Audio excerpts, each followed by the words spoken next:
And not only that, I mean, you look back at Archie Miller tenure, we knew exactly who the 5 guys that were going to be starting were and the 3 guys that were going to come off the bench.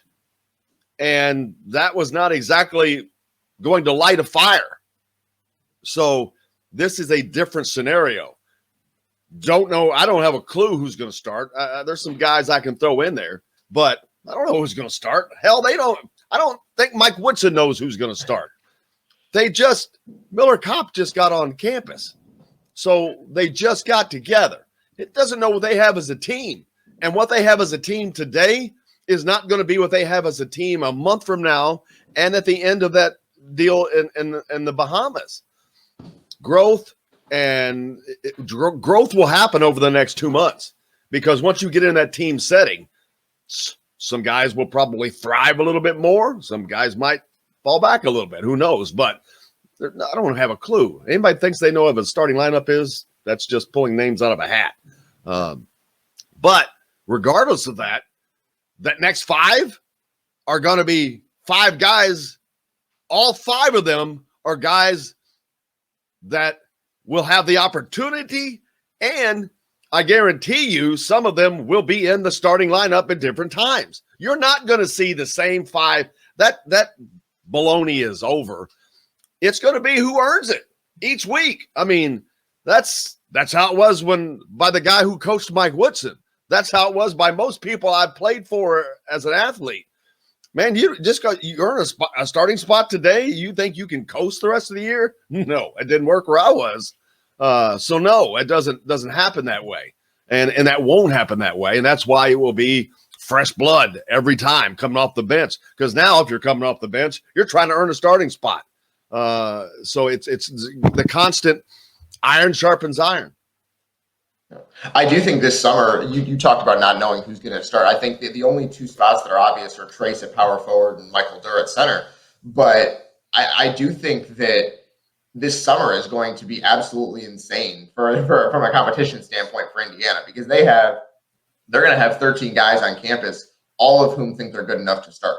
That's not something that happens with every team in college basketball. Like even Tamar Bates and Logan Duncombe are coming in and saying, we think we can start. And everyone else has started in the past somewhere or played big minutes somewhere in the past. They all think they can play big minutes. So the competition this summer is going to be extremely intense as they figure that out. And I think that's maybe the best situation for everyone, is just everyone's out there thinking they can play big minutes and going out and trying to earn it. That's going to be great for IU. And then it's going to be great for their depth. Even the guys that don't end up starting, you're going to have so much depth coming off the bench. I think that's going to be, it's just helpful because the last few years, IU just hasn't had that much depth, and you feel like guys are getting tired. I think that's not going to be the case this year. You're going to be able to bring in different guys in different moments. I think that's going to help a lot. Not only did they not have depth, they didn't have depth, but it just was a fall off. It was just guys on the court, basically. I mean, you're running guys in there to take up space because they weren't ready for that.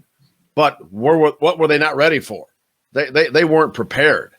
Let's be honest. They were not prepared to be ready. So that all that's gone as well. But Chris hitting us up on the Andy Moore Honda hotline. I hope he doesn't have a problem benching guys if they're not producing, even if it's TJD. I guarantee you, Mike Woodson is not going to have a problem benching anybody.